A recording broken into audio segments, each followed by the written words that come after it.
se trouve devant la statue du taureau Le Clairon. Le Clairon est né en 1920 et il est mort en 1942 et il a connu une histoire formidable. Ce taureau, ça a été un des plus grands cocardiers de son temps. Il était craint et redouté et il déplaçait les foules dans les arènes. La ville de Beaucaire en 1939 décide de lui dédier une statue de son vivant. C'est la première fois de l'histoire que ça se passe.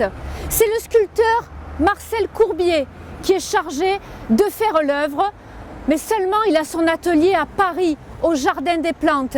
Et pour plus d'authenticité, il exige que le taureau soit transporté dans la capitale en train pour pouvoir vraiment faire la sculpture la plus ressemblante possible.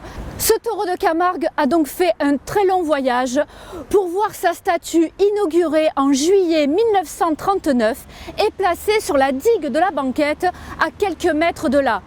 Malheureusement, l'histoire ne lui rendra pas que des hommages puisqu'en 1943, alors que le taureau est mort depuis un an, les Allemands qui occupent le pays vont fondre cette statue qui était en bronze dans un premier temps.